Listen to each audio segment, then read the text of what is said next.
and they call action, and you're not acting with Chiwetel. You're there with the character. Now, the movie that only just came out here in the UK, you've probably been waiting for this movie to come out for fucking ages. How long ago? How long ago did you actually shoot Infinite? Because it came out about just over 2 weeks ago in the UK, but you shot it when? We shot it in 2019, pre-pandemic. It was meant to come out 7 months after we finished shooting it. But then, yeah, COVID had just started happening at that time. And then it ran through into 2020, and then it ran through into 2021. And yeah, the movie ended up getting released so much later, which was so annoying, but it was nice to watch it though, because I couldn't remember what I'd done. I was like watching it for the first time myself. I'd be in the studio for it here in LA, and I'd be like, oh yeah, just play like the last few scenes back again. So where did you watch it? Did you watch it? Did they do a screening out there for you, or did you watch it on at home? This sounds really unglamorous. I was actually trying to get Mark to do a screening without like asking him.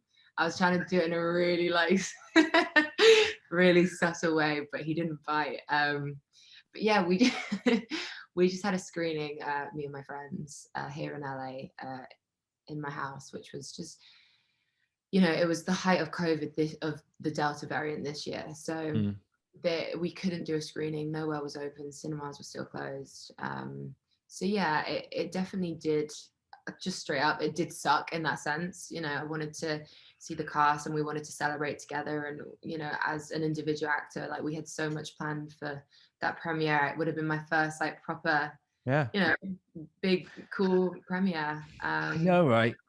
I can imagine that sucks. So it's the Mark Wahlberg of the movie that we're talking about. You were trying to convince Mark Wahlberg to put a screening on.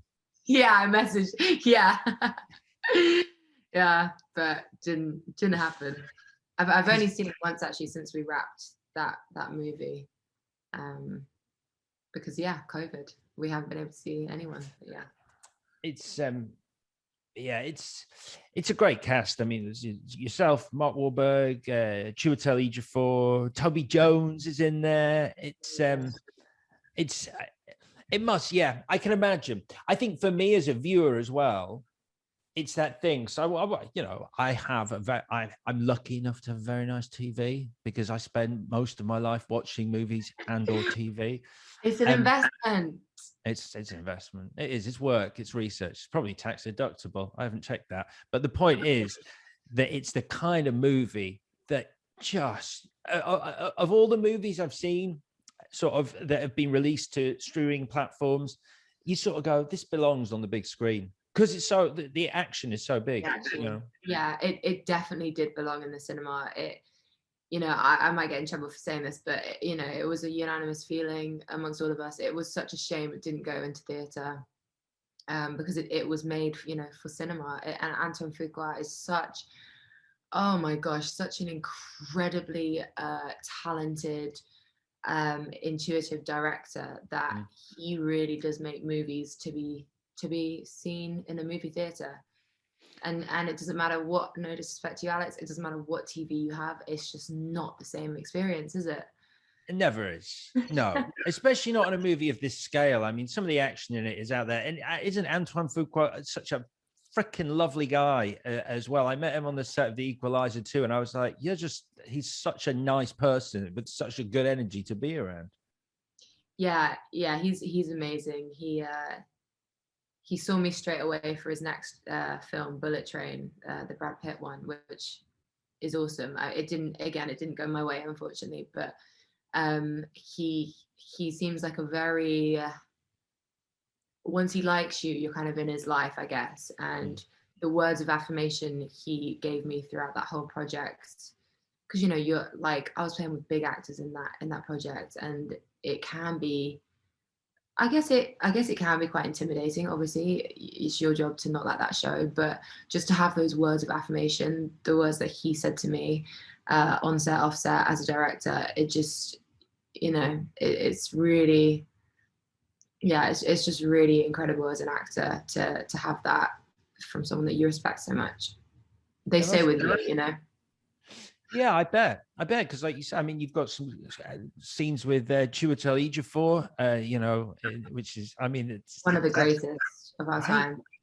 Yeah, he's an absolute magician. He's the person I stayed the closest with on that set, and he's just such an artist. Honestly, I treasure all my time with him. Yeah. As corny as that sounds, I really do. No, he made to use your ballet reference from earlier. He made playing with attack drones with his hands look beautiful. Burlesque, yeah, I know. But his method, man, it's so like we all have kind of like our way ins as actors, but like he like no one would say anything, it would never be addressed. They'd just play music at the top of the scene, and it would be, I don't know, let's just say something classical, let's just say Tchaikovsky. It would like, you would just see him like sway with it, and it would like you would see the physical shift. I can only imagine what was happening mentally, but like you just see him shift from Chiwetel to whatever character he's playing, and the music stops, and they call action, and you're not acting with Chiwetel. You're there with the character. It's so easy to act with people like that. I love it. It's so easy. You don't have to do anything. You're just there with them. It's real. That's amazing, because it's the atmosphere they create, like that infuses you as well, and you just feed off. Yeah. Wow. Obviously, as someone who's so less experienced than Chiwetel, it's like you pick up all these incredible little habits and techniques, and it's just like, and again, no shade on drama school, but this is just stuff that you just can't learn at drama. Like you cannot learn it at drama school. So in terms of, and also you got to do your Muay Thai. Muay Thai, I never know how to pronounce it because it's not a word I've said very often. Did I pull it off? Great. You get to have that. I don't even know if it was Muay Thai that you were using, but you get to have a kick-ass fight with Sophie Cookson in that as well, which looks like hard work, to be honest.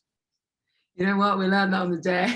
They were like, yeah, it was proper crazy. We were both fortunate to have stunt doubles. But I really wanted to kind of do as much of it as possible.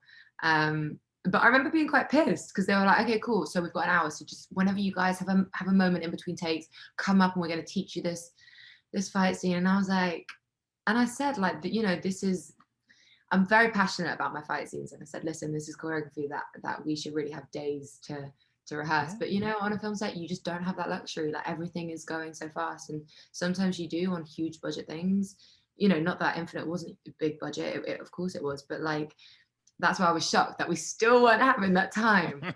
But Sophie's great at stuff like that, honestly, and it became very much like a dance between the two of us. So I feel very fortunate to have had such a hardworking, you know, actor to fight against. And the stunt double were incredible. And hello, Alex here. Thank you for watching this video. I hope you enjoyed it. If you want to get in touch with us at all, for any reason, you can find us on Twitter and Instagram at JTFpod. And don't forget to subscribe to the full audio podcast on Apple, Spotify, or wherever you get your pods.